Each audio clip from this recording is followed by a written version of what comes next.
What is up, Lego fans? Cow60 Bricks here, and today we are going to be counting down the top 10 worst valued sets ever, in my opinion, to counter last Top 10s Thursday, top 10 best valued sets, in my opinion. And much like that video, I'm going to be taking price per piece into account, but it's not going to be the be-all and end-all for this list, just general value for the overall what the set looks like and how it feels to me overall, in my opinion.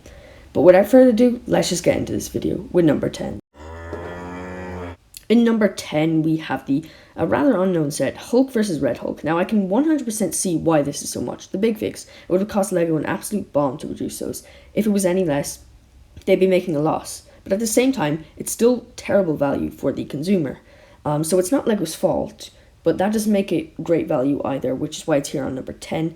So just because its value is justified does not mean that it's going to escape this list. It's still, at the end of the day, a bad value set. Now, I didn't really want to put any junior or 4+ sets on this list because they're different to mainstream sets. They're designed differently, they have bigger pieces, and they usually add up to be about the same size and overall value. However, I just cannot justify this one. As with most Jurassic World sets, it has a terrible piece count. However, I can usually justify them because of the dinosaur. I feel like there's a lot of value with the dinosaur, which is why they are so expensive. They always come with the big molded dinosaurs. But this set is just, you know, the worst of the worst. There's no really justifying it. Beauxbatons Carriage's price per piece is nowhere near as bad as some of the other entries on this list. However, I'm just not really feeling €50 for a Carriage. To me, €20 probably would have been a lot more fair, just for what you're overall getting. I wanted to keep sets with motors or electrical functions out of this list, but there are always exceptions, and the Off-Road Buggy is one of them. Now, although motors and like those sort of electrical things do cost a lot of money for Lego to make, this set is just overdoing it. And there's a lot of value with being able to remote control it. Don't get me wrong, I feel like that's a whole extra added bit. However, €130, that's just overstepping it. That's too much. There has to be a limit. Just because, yeah, this set can be more than price per piece doesn't mean it has to be 5 times it, or whatever the case may be. So yeah, this is one of those cases where, it should be okay value, but they've just sort of gone over the line, I think. The next one really speaks for itself. It's the General Grievous that is bumping up that price, and yeah, just absolutely not worth it. Now, yeah, the General Grievous in the Mace window is definitely a nice figure selection, but €30, nah, not for me. Just as in the last week, the 2021 X-Wing was in the top 10 best value. I've decided to put all other X-Wings before that one in the top 10 worst value, just because I think it's really, really unlucky to anyone who picked them up. The exact same thing. This one's better, the 2021 one, and it's half the price of all of them. They're all about €190. Not 190, 100 or 90. And just to pick one out for the sake of it, we'll go with the 75273 Poe Dameron's X-Wing.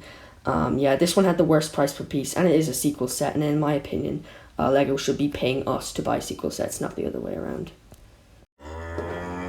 Another large grouping here with the Lego Star Wars buildable figures. Despite them having absolutely terrible piece counts, that's not really the thing I think that's a bad value here. More the fact that these are the things that give children nightmares. Yeah, I don't know why you would want to give away your money to own one of these. Yeah, they're frightening and creepy, and I don't see any value in them at all. So the same story here with the X-Wing, but it's the TIE Fighter, and they're a bit higher up just because a lot of these have the exact same piece count as the 2021 TIE Fighter, which is quite surprising to me, although they are double the price and far less superior.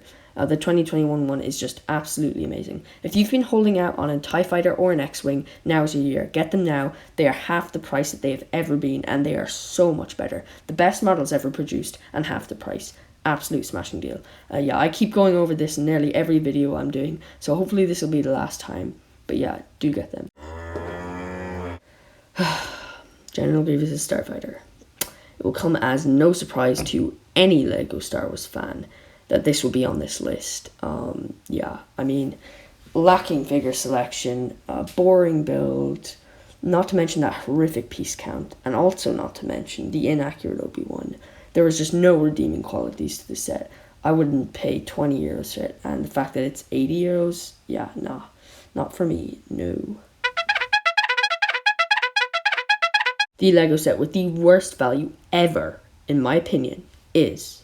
I know what you're thinking, and the answer is yes. Lego actually sold this for €20. It is literally just a pile of bricks. Anybody with a slight Lego collection of bricks can build this themselves.